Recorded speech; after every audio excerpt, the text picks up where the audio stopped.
We will call the meeting for Tuesday, March the 15th to order. Senator Dietrich, you appear to have some guests today. Would you? I do, Mr. Chairman. Thank you so much. I have 4 students with me today. I have Grace and Taryn from Mission Valley in Wabaunsee County. You can wave. And then I have Michael and Jackson from Washburn Rural Middle School. And they're paging with me today. Welcome. We're glad you're here.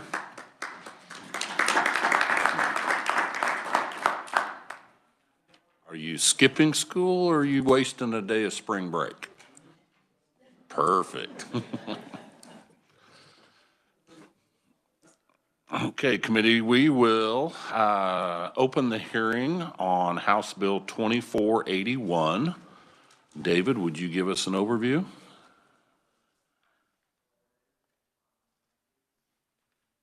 Thank you, Mr. Chairman. Good morning, committee. House Bill 2481 would authorize a KP&F participating service credit purchase for certain in-state, non-federal governmental employment. On and after July 1, 2022, a member of KP&F who was previously employed in in-state, non-federal governmental employment would be authorized to purchase for KP&F service credits any of such in-state, non-federal governmental employment. A KP&F member would have to submit proof of that employment to the retirement system in a manner that would be acceptable to the KPERS board. The member would either elect in writing to have additional employee contributions deducted from the member's compensation until all quarters of such service have been purchased, or the member may make a lump sum payment to purchase such service credit. Members of KPERS are currently authorized to purchase service for in-state non-federal governmental employment under KSA 744919R. So this would just kind of conform the KP&F service credit purchase with what's allowed under regular KPERS. And then I'd say the House made no amendments to 2481 and passed the bill by a vote of 121-0 on February 23rd, 2022. And I can stand for any questions. David, thank you. Committee, are there any questions? I see none. Thank you. We will now ask Alan Conroy to give us some information on this. Alan, welcome. Good morning, Mr. Chairman, and good morning, members of the committee. House Bill 2481, as David's explained it, and just to remind you, under KP&F, Police and Fire Retirement System, it's a traditional defined benefit plan, so it's the benefits figured by credited service, final average salary, and the multiplier. So this addresses that credited service part. Of course, members, KP&F members currently can earn that service credit, of course, through active employment. And they do have, the only option they have now for service purchase is certain military service time. So they can do that similar as can regular KPERS members. So this is a very narrowly defined bill. It allows KP&F members to purchase in-state, non-federal governmental employment that otherwise meets requirements of employment under KP&F. And they can't purchase that time if that other service is already the basis of a retirement benefit in that other plan or other service. And so they can purchase the service either through a single lump sum, write a check. They can do it through double or triple deductions. And since the cost to purchases is actuarially required or calculated, that means then that there's no actuarial cost to this bill. So if the member decides to buy it, they're going to pay the full actuarial costs, so it would not impact employer contributions. And as far as we know, just as a background, and you may hear from some other ones, but probably the biggest example would be the city of Wichita has their own retirement plan. And so I believe there would be just a handful of people, I think we're aware of at least one at this point, that had some prior service with the city of Wichita, left employment there, went to work for a KP&F employer, perhaps the Sedgwick County Sheriff's Office, and is now has KP&F service there. So this would be very limited, no actuarial cost, and would, as far as we know, apply to just just literally potentially a handful of people. Pleased to respond to any questions. Alan, thank you. Senator Hildebrand, do you have a question? Thank you, Mr. Chairman. I do. Alan, so if someone was qualified and on CAPERS, and then they went to KPNF, would they be able to buy back from CAPERS or not? Under the KPNF statutes, they can only purchase, besides the military services, forfeited KPNF service. So if they had maybe worked for an employer, a KPNF employer left for some reason, took out their contributions, and then if they came back, they could purchase that KPNF forfeited service, if that helps you. But What about going from a CAPERS employer to a KPNF employer? Would they be able to buy back the? let's see, I don't believe under KPNF statutes, I don't believe so. No, they could not. So it has to be KPNF service or the military service. Yep. Thank you. Senator Gossage? Thank you, Mr. Chair. Forgive my ignorance here, but I'm trying to understand, why does somebody want to purchase service? I don't know what that means. Sure. So that, in terms of those three kind of prongs to calculate their lifetime benefit, service credit is one of the three things that need to go into that goes into that calculation. So if they can purchase this service, that would add more years of service, and ultimately it would impact they'd receive a higher lifetime benefit when they did retire. So if that's the case and they receive a higher lifetime benefit, then how does that not affect the retirement plan? And that's through the magic of actuarial science. Our actuary then calculates what that cost would be, so that increased benefit, life expectancy, all those things that go into that, again, that actuarial black box, and she'll provide us then what is that cost to make sure the member pays that in present value dollars, pays the cost of that increased service, purchase of that service. And that brings me back to the question, if they're paying for it anyway, why would one want to purchase the service credits? Probably because it's a guaranteed lifetime benefit, and so, and at some point, I guess depending on, then it gets to longevity. Are they going to live 5 years? Are they going to live 30 years after retirement? I mean, all that goes into the actuarial calculation, but I suppose from an individual standpoint, it's a guaranteed lifetime income stream, and so that's why And they're not required to do it, that they just may. that's right, it'd be an option for them. Thank you. Thank you, Mr. Chair. Thank you, Mr. Chairman. Alan, thank you for your presentation. What kind of tax consequences or ramifications come into this? You was talking about writing a check and then getting into this. Is there any tax issues that come into that? Good question, Senator. It would probably be treated the same as any other contribution. You get into that whole, once you get to the going in, it's not taxed, and then coming back out, it is taxed. And so I assume this, because on the benefit side, eventually it would show up in terms of state taxes. But I don't, I think it'd just be treated as a regular employee contribution to their retirement system. And I'll verify that with our tax people. But Alan, in thinking through that, I think if you wrote a check, you're going to write that check with after-tax dollars. that's correct, yes. So if you do payroll deduct, that may be pre-tax dollars. So I think that's that's right. They did, yep.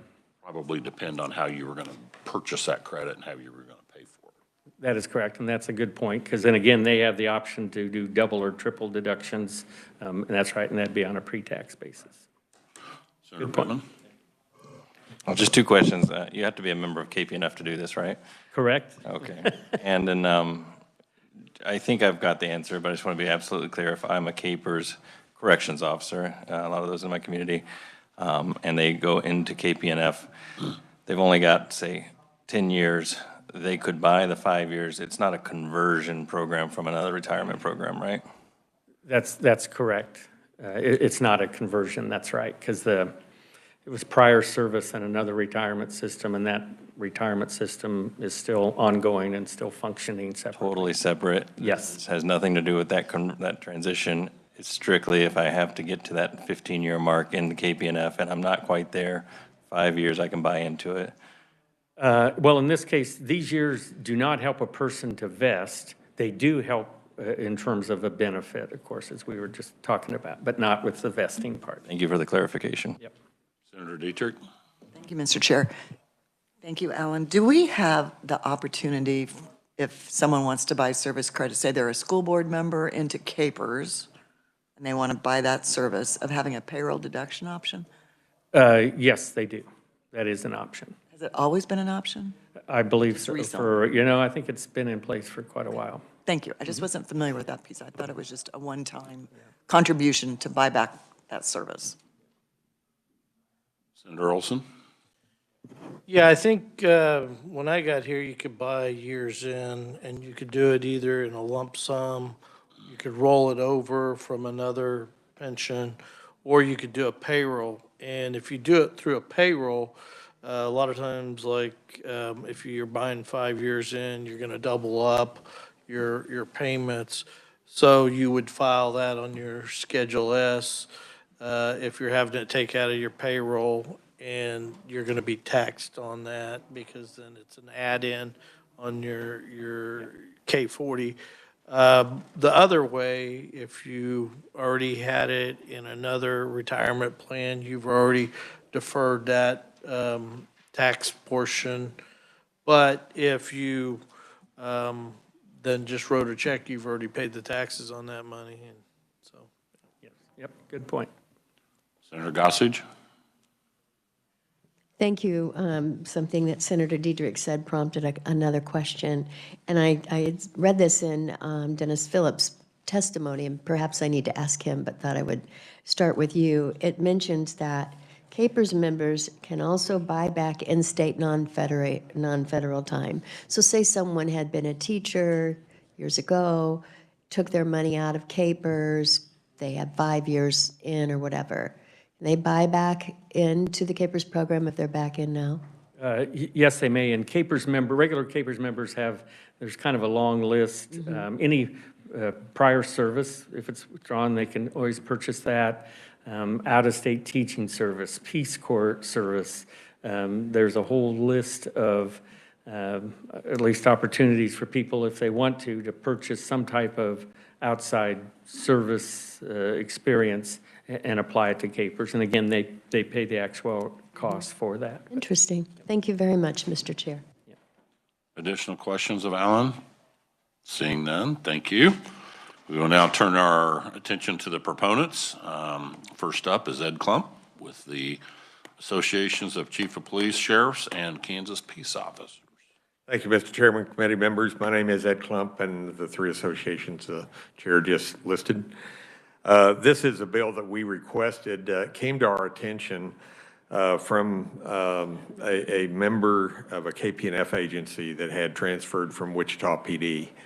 And they went to Capers wanting to buy their previous service time and learned that they could not because they're a KPNF member. However, if they had been a regular Capers member, they could. And so we looked at that disparity and said, we need to make this equal if we can. I think the two important things that Alan talked about is the actuarial cost is determined on each one of these case by case, and that is what the employee pays. So it's meant to be as revenue neutral as possible to the system. It does not cost the employer anything. The employee bears the entire financial burden of buying this time. And there's a lot goes into that calculation. I've talked to people over the years that have done this. I've talked to people over the years that thought they were going to do it, and then when they saw the cost, they decided not to do it because it wasn't a benefit to them. Senator Gossage, you asked a good question. Why would people want to do this? I think there's another reason sometimes that people do this, and that is in the retirement system, and in KPNF especially, there is a difference of when you become retirement eligible based on years of service and your age. And so sometimes that additional years of service would allow a person to retire maybe a year or two earlier than what. So that's another consideration that goes into this. I appreciate the fact our bill was a good platform for a really good discussion on a lot of other aspects of this and related issues. But to get us refocused back on exactly what the bill does, it just evens the playing field between the KP&F system and the KPERS system so that there is an equal ability to buy past service credit. If that past service credit, I think Ellen mentioned this, if it's still usable as a retirement, you can't buy that time back. It has to be something you forfeited from the other system before you can do that.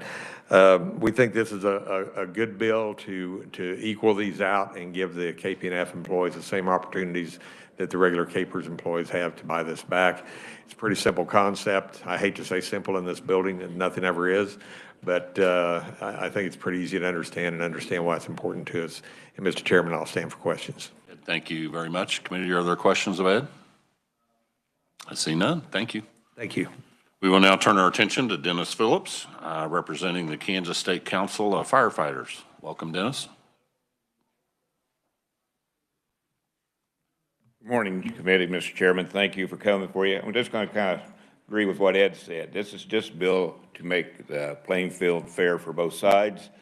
Like here in Topeka, I know we have one younger firefighter that did come from Wichita Fire Department. He moved back here because his wife grew up here in Topeka. This is where she wanted to be, so he's here with Topeka. He's a very good firefighter, but it would give him that opportunity to buy those past years of service because he was not vested down there in Wichita, my understanding. But this is just a bill to help them with their retirement. And it's better for a young firefighter to do it when they're young, still when they're getting toward retirement, because you're doing it at a lower wage back then. You're paying it sooner. The cost won't be as great. So it's something the younger firefighters and police officers would look at.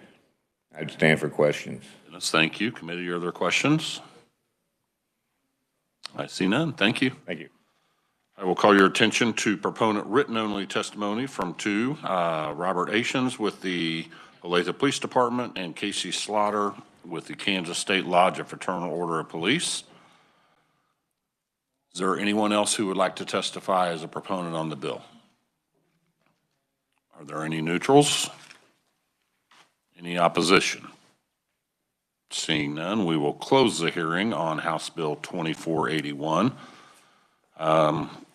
Committee, you were emailed minutes from March 8th, 9th, and 10th. I know all of you have studied those. Are there any corrections to the minutes that you saw? Would anyone like to move to approve those minutes? Senator Olson, Dietrich seconds. Any discussion? Seeing none, all those in favor say aye. Aye. Opposed, no. Motion carries. Committee, I'm going to give you an option. We have 8 bills to work tomorrow. This being one of them, 2489, if you would like to work 7 bills tomorrow instead of 8, we could work this one today if you're comfortable with that. If not, we could do it tomorrow. I haven't had a lot of luck with the consent calendar recently, so we probably won't. Senator Hildebrand first. Mr. Chairman, if the committee is willing, I'd make a motion that we pass out House Bill 2481 favorably for passage. Olson seconds. I got to tell you, I am just itching to amend this a little bit. But I have searched high and low, and there is not another KPERS bill anywhere, and my legal staff just has a concern about single subject that's pretty narrow. So, oh, it's constitutional? So I guess we better leave this one alone. Any discussion on the motions? Seeing none, all those in favor say aye. Aye. Opposed, no. Motion carries. House Bill 2481 is headed to the floor. The rest of them we are going to save for tomorrow. So I'll make a promise to you. If you work diligently tomorrow on the 7 bills that we have, then I'll give you Thursday off. How about that? So let me give you a list. So if you have any, if you want to spend some time looking over, 2110 is the bill that we heard last Thursday, dealing with PAN and Panda's insurance coverage. 2489 is a TEFI bill, cleanup bill. We had a similar Senate bill. 2490 is the ABLE Act House version. 2510 is the increase on the limits for life insurance companies on investments. 2547 is another TEFI bill. 2564 is risk-based capital. And 2568 is the Kansas Mortgage Business Act that allows loan originators not to go to the office if they don't have to. That's your list. Excuse me? No quiz tomorrow, just see if, probably not. Any other business? We have a couple of amendments on bills for tomorrow, I anticipate, so. Seeing nothing else, we are adjourned.